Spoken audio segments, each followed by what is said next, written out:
All right, good afternoon, everybody. This is really my first build update. As discussed earlier, I'm a new builder. I've never built a kit car before, and I'm building this Superlite SLC. And the first real step in the process, Stewart Transportation dropped off the car a few weeks ago. It took 5 hours to unload the tractor trailer. It took another 13 hours to catalog all the items and store them, so that I can find the parts later. So the next step now is to build what's called the body buck. And the body buck is this wood form that I put together here. And there's a few purposes for the form. First off, it's to make room. So we'll put the body up on the platform, and then when we're not working on the car, you can see how low I can get the car on the lift. I'll roll the body on top of it, and that way I'll store it that way until I want to work. I'll pull one of the cars out of the garage and then roll the body buck over.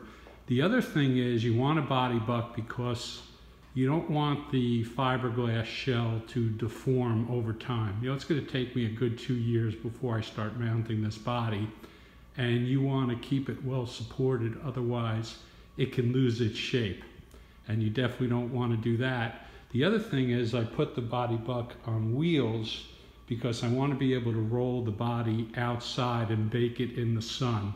So apparently baking it in the sun will keep the fiberglass sort of pliable, or what I've read, it maintains its original form out of the mold. The other thing is, I'll wind up doing some fiberglass work, and the sun helps release all the vapors out of the resin so that when you prime and paint the car, you don't get, bubbles and fish eyes and things like that. So that's the purpose of the body buck. I didn't put the tail on the car yet, but I want to show you a few things. This is, in my opinion, a real high quality body shell. I custom ordered this color.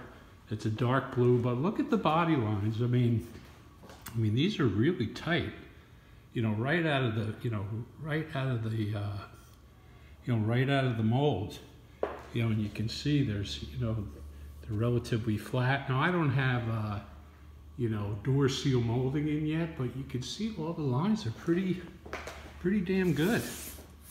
Okay, and then this is how the body's supported. So, so the frame, the edge of the body sits on this frame, and then there's 4 posts inside: the right front, the left rear, and the right rear.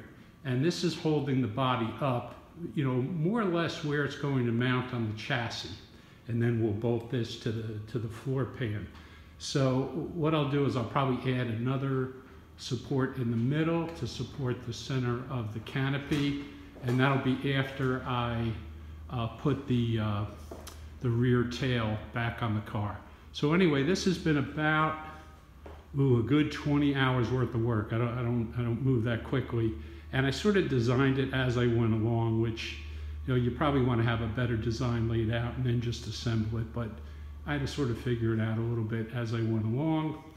But anyway, so far so good. Really happy with the body, and stay tuned for the next update. All right, thanks. Bye.